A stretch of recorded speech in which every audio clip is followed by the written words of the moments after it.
Struggle ने उसको rat race से बचा लिया।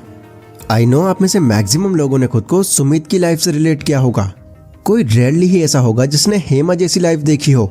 इसी वजह से हेमा जैसे लोग 1% में आते हैं और सुमित जैसे 99% में। और ये बात मैं ऐसे ही नहीं बोल रहा, बल्कि टाइम्स ऑफ इंडिया की रिपोर्ट के अकॉर्डिंग टोटल जॉबर्स में से 60% लोग अपनी जॉब से खुश तक नहीं है। मतलब इंटरेस्ट की तो बात ही छोड़ दो, यहाँ मजबूरियां वजह बनी हुई है।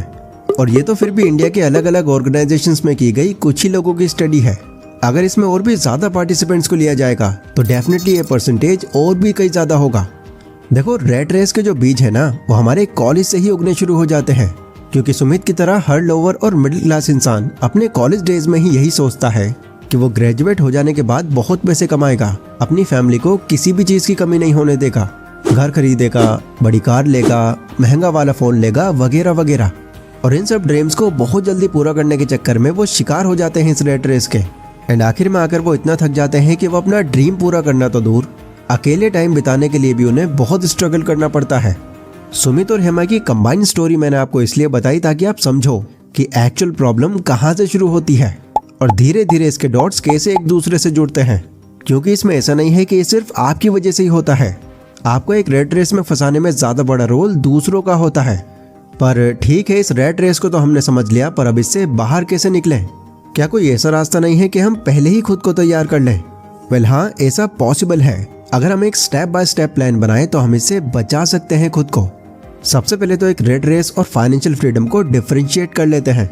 रेट रेस वो होती है जहां पर पैसा कमाने के लिए आपको लगातार काम करना पड़ता है, और वो एक ऐसा काम है जो आप मजबूरी में कर रहे हो, ना ही आपको उस काम में मजा आता और ना ही मन लगता।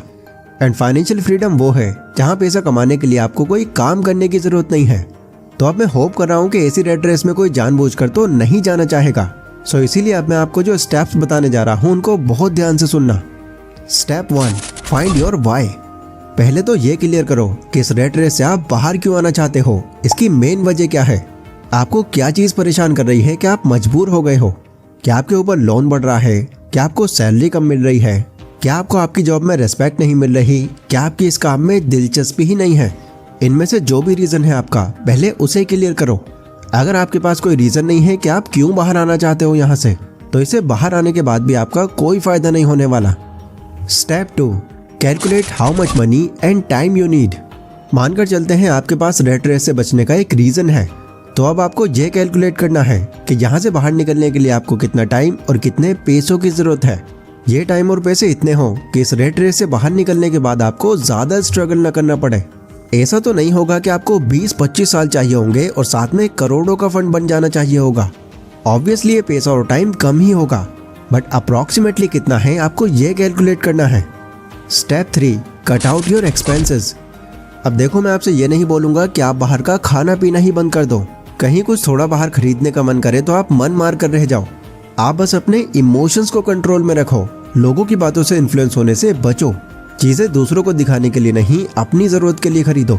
और अगर आपको लगता है कि आपका काम किसी सस्ते प्रोडक्ट में चल जाएगा तो सस्ता ही बाय करो। आप इग्नोर करो कि लोग क्या कहेंगे आपको। वो एक टाइम तक ही आपको नोटिस करेंगे और फिर बिजी हो जाएंगे अपनी लाइफ में। बिलीव करना, ये एटीट्यूड आपका बहुत पैसा सेव कर लेगा। पहले ही उम्मीद करता हूँ कि आज की इस वीडियो से आपको बहुत कुछ नया जानने मिला होगा। अगर यस, तो इस वीडियो को लाइक जरूर करना। एंड इस टॉपिक पर जो भी आपका ओपिनियन है आप कमेंट सेक्शन में बता सकते हो। बाकी अगर आपको ये भी जानना है कि मिडिल क्लास के आगे न बढ़ पाने की और कौन कौन सी वजह है, तो यहाँ पर ये जो वीडियो आ रही है आप यहाँ क्लिक करके जान सकते हो।